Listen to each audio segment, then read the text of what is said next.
Missed it by that much. What's going on, guys? Welcome back to another episode of Hustle with JesseW, and today we're going to go over a quick trade recap. I have one trade. It's green, finishing off the week very nicely. However, I did miss a real nice chunk of profit. Check.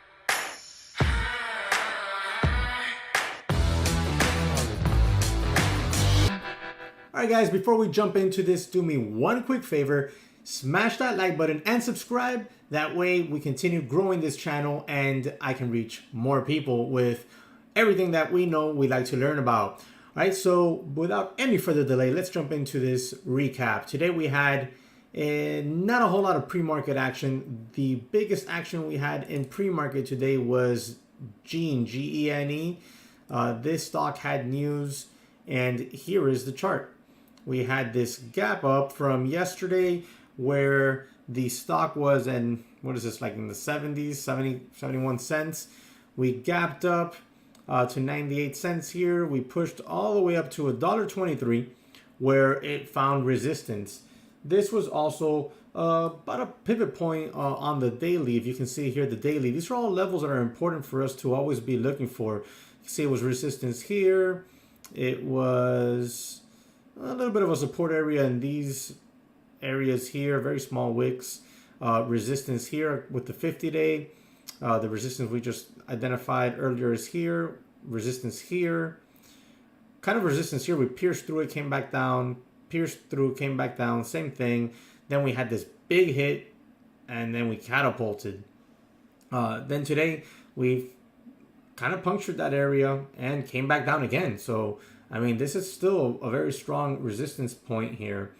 You can see what happened here initially was we had the open, and whoever was short here, here, here, and probably added in here, got squeezed out here. Then we had chasers jump on in, and we pushed this stock all the way up to $1.28 or so, $1.30. $1.29 says my level 2 here, my level 1. So that's it. You know, I mean, I wasn't watching this stock at this point. I was watching the stock here and probably around here. But I think around here, yeah, around here I was already in my trade on CREX, which I'll show you in a minute. I wish I would have been paying attention because I would have definitely taken a starter position here at $1, $1.02, added here at this $1.08, $1.10 break, and started to sell into this push. Would have been a real nice win.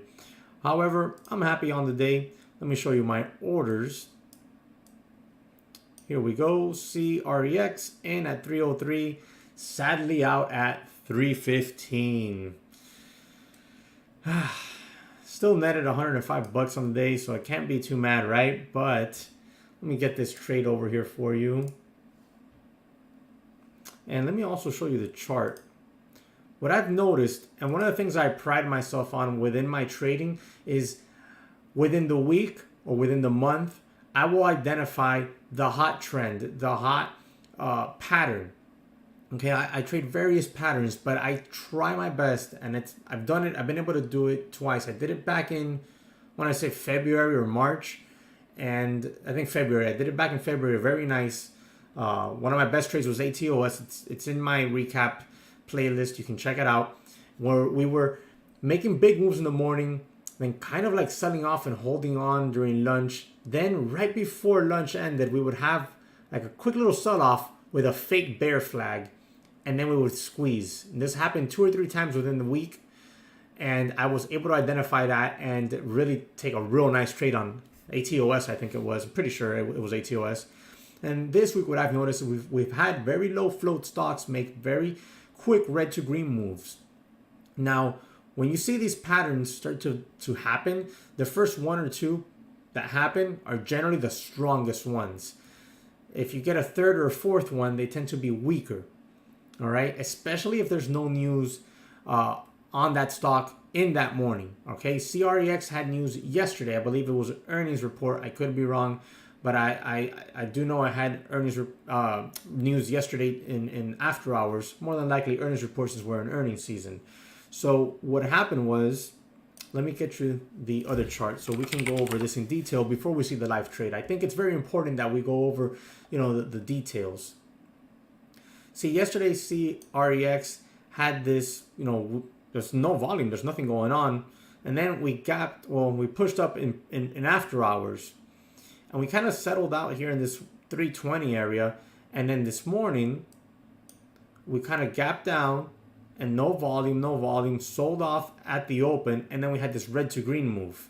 Okay, we've seen this multiple times happen this week, just like this. The float on this is 7 million. It's not exactly the float I was looking for. I was looking for this to happen on a stock with less than a million shares in the float, right? Preferably anything under a million. Max million and a half. But I was looking for something with like 900,000, 700,000, 500,000 shares in the float, because that would give us the biggest move on something like this.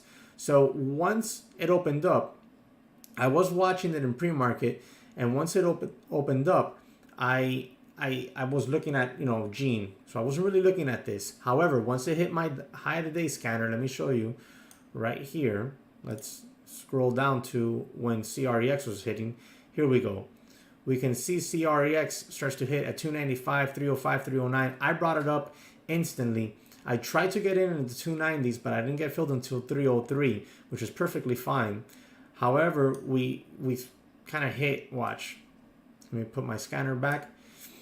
We kind of delay here in this 320 area, right around here. Right around here, which was yesterday's kind of like a resistance point. And we kind of hit a delay there. I thought we were halting. So I was kind of excited. Once I noticed we weren't halting, I didn't like that. So I quickly started to get ready to bail out of the position. Why? Because a lot of times we'll see a stock make a move just like this, and then it looks like it's about to halt, and when it doesn't, it just catapults down. Like it's like they pull the rug out from under it, and that thing just dies.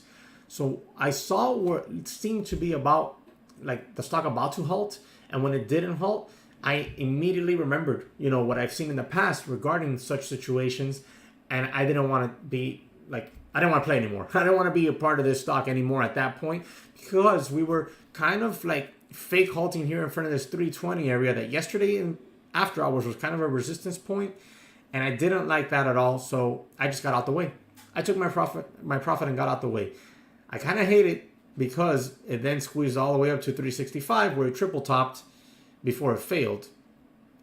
Could have made a whole lot more money, But I do have the trade here recorded live for you, and you will be able to see exactly what I'm talking about.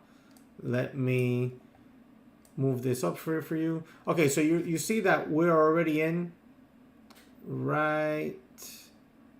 Let's see here. Okay, so we're already in at a cost basis of 304 because it factors in my commissions. And then I did like this volume. I did like this volume a lot. You can see this volume bar, really nice big volume bar as we break over VWAP and this high right here of the initial morning high, okay? So once we did that, I felt confident. You can see here the ask is at 320, the bid's at 310. And then check out the action. Check out this action. We're gonna hit play. It almost looks like we're gonna halt because we just don't move. Let me rewind here a little bit. See, we hit 320. You see this bar? We hit 320 right there. And then we kind of come back down, and I'm like, okay, we're not gonna halt. What's going on here? See, it's just stuck there. Nothing's happening. No one's buying it. No one's selling. It's just stuck there. And I thought it was gonna halt, but when it doesn't halt, that's when like I mentioned, I got skittish. Because oftentimes we'll see something like that happen. There I go, I sold. See, I'm in here at 304, 1,000 shares, up 140 bucks at the moment. But we're not moving, so I sell. I get out of the way. Kind of sucks because look what happens right as soon as I get out of the way. Boom. 330 on the ask, 332 on the bid. We're squeezing. All the way to 340. I'm sure you feel my frustration on that. And then we continue to squeeze a little bit, and that's about it. That's it. That's the trade right there. That's my little heartbreak. I mean, I know I'm leaving the day profitable. I've had a decent enough week. I know it's been a hard, to trade week, but I mean, what can I say, guys? That's it. That's the trade right there.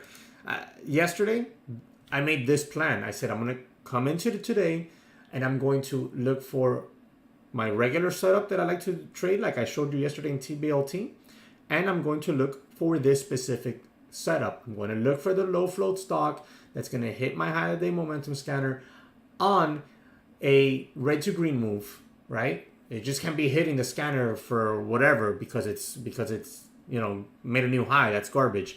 I wanted to see a red to green move on increasing volume, and I saw it. I attacked it. I made profit, but I left a ton of money on the table. How did you do today? Let me know. I'm trying not to be too bummed out about today because I am green. Green is good, and I'm having a pretty decent May. How did you do? Drop it in the comment section below. Let me know what you traded. Remember to subscribe and smash that like button. And I hope you have an excellent weekend. Catch you on the next one.